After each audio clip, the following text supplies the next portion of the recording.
Kali ini kita akan ngebahas alur sebuah film yang berjudul Elbar. Dirilis pada tahun 2017, film ini menceritakan tentang suatu kejadian di mana seorang pria yang baru saja menjadi relawan di Afrika datang ke sebuah bar dalam keadaan batuk-batuk. Lalu ternyata pihak pemerintah telah memantau pria yang diduga telah terjangkit virus yang berasal dari Afrika itu. Hingga akhirnya bar itu ditetapkan sebagai pusat karantina oleh pemerintahan Madrid. Namun bukan karantina yang sebenarnya terjadi, melainkan pembantaian. So, daripada penasaran, langsung aja kita masuk ke dalam ceritanya.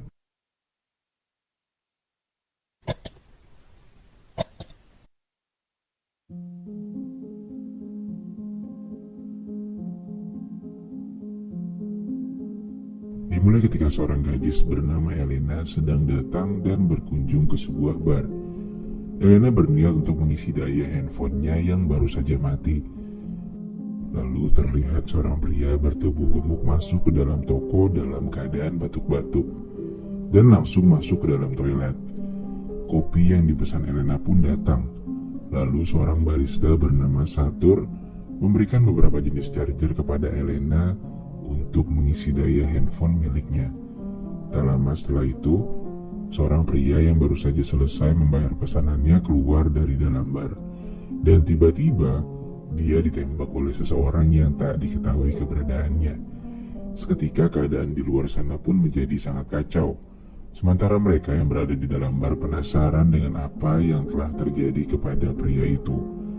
Lalu seorang pria dari dalam bar keluar dan memeriksa pria yang tertembak itu. Namun naas, pria yang akan menolong itu juga ditembak dan langsung meninggal di tempat. Suasana di dalam bar pun menjadi tak karuan dan semua bersembunyi untuk menyelamatkan diri, kecuali pria gelandangan yang bernama Israel ini, yang malah ketawa-tawa ngeliatin dua orang yang baru aja mati setelah keluar dari dalam bar.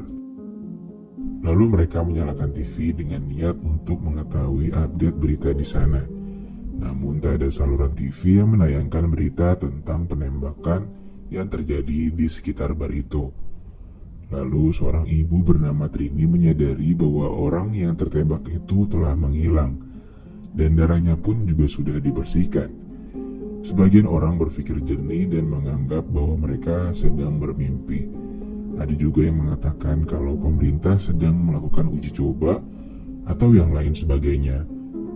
Sementara semua orang sedang berdebat dan berargumen, pria bewokan bernama Nacho ini terlihat sedang menyembunyikan tasnya agar tak terlihat oleh yang lainnya. Namun diketahui oleh pria berjas hitam bernama Sergio.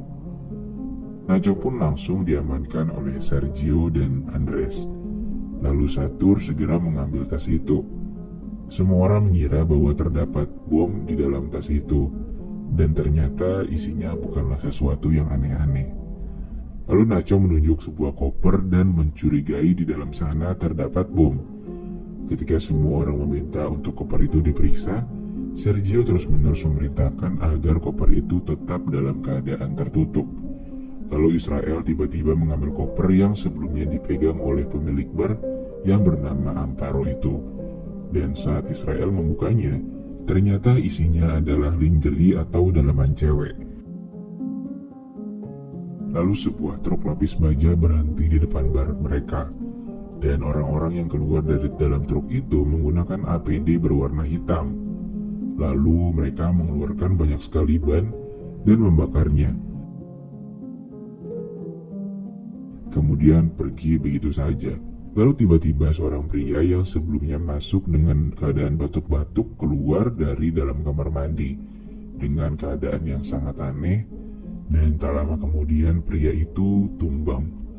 Nacho mengambil handphone milik pria itu dan membuka galerinya, lalu menemukan foto-foto ketika dia sedang berada di Afrika sepertinya. Ada juga foto seseorang yang sedang menggunakan APD. Dan semua pun mengira bahwa dia mati akibat terkena virus Ebola yang berasal dari Afrika.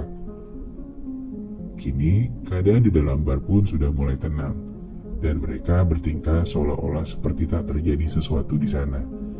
Dan di sini ini kita tahu bahwa Nacho sepertinya mulai menyukai Elena jika dilihat dari gerak-geriknya.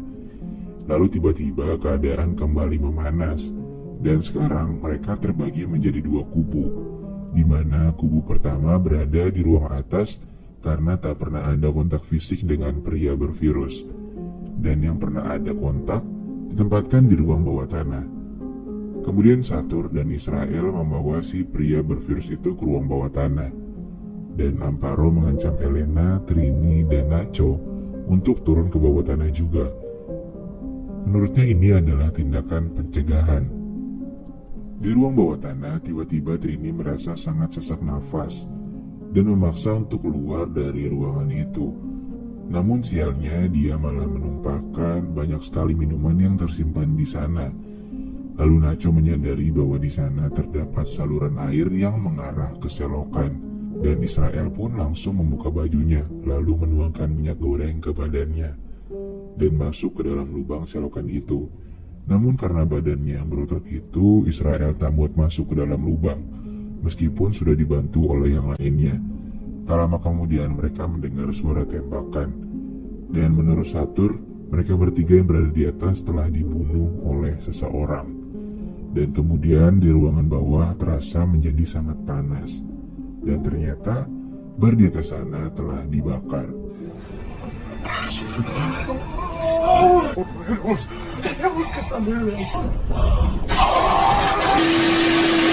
Kini mereka sudah berhasil mengeluarkan Israel yang terjepit sebelumnya. Namun Trini mengalami luka bakar di telapak tangannya karena memegang pintu besi itu.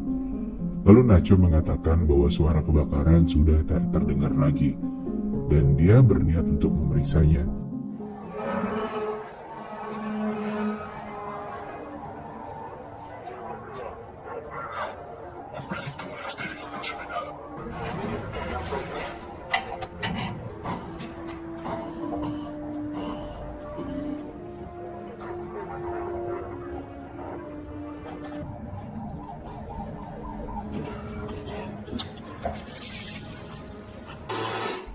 Tiba-tiba handphone milik pria bervirus itu berbunyi dan ada SMS masuk di sana.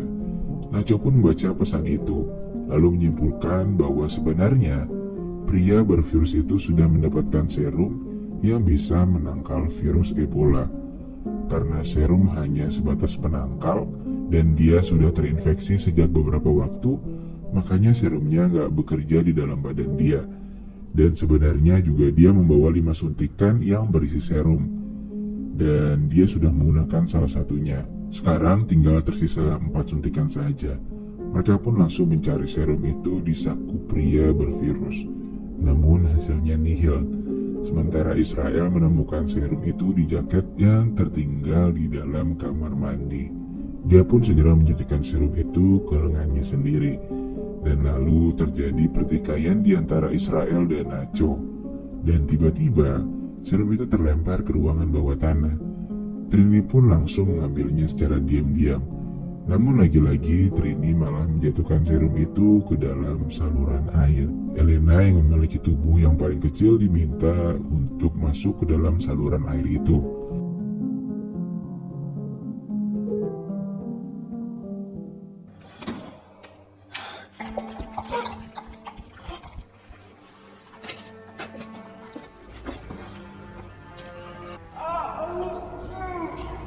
Estoy dejando la vida tranquila.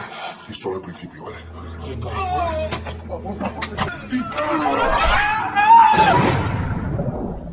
¿Estás bien? ¡Elena! Dengan bersusah payah, Elena pun masuk ke dalam lubang itu. Dan untungnya serum itu mudah ditemukan. Lalu Elena memutuskan hanya akan memberikan serum itu jika mereka mau turun ke bawah.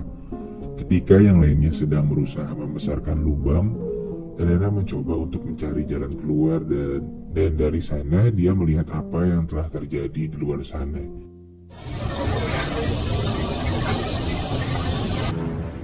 Satu persatu dari mereka pun berhasil turun ke saluran air. Namun lagi-lagi Nacho dan Israel berkelahi, hingga akhirnya terdengar suara tembakan dari bawah air. Lalu Nacho tiba-tiba keluar dari dalam air. Mereka berempat mencoba untuk mencari jalan keluar dan serum yang sebelumnya telah disembunyikan oleh Elena. Elena yang takut akan terjadi kecelakaan lagi. Lalu dalam keadaan gelap, tiba-tiba Satur terjatuh dan Trini menahan kepala Satur agar dia mati. Tujuannya tentu agar dia mendapatkan serum yang hanya tersisa 3 dosis saja.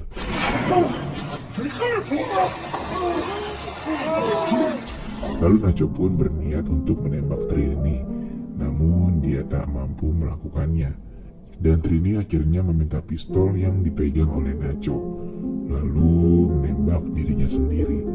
Ketika serum sudah dibagikan, tiba-tiba saja Israel keluar dan langsung menghajar Satur hingga mati, lalu mengajar Nacho dan Elena.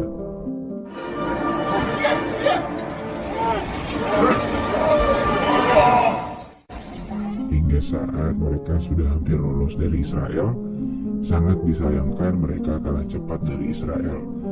Dan Israel pun menarik Nacho hingga akhirnya mereka berdua mati karena terkena besi. Dan lalu Elena akhirnya menyuntikkan serum ke lengannya, kemudian berhasil keluar dari selokan itu.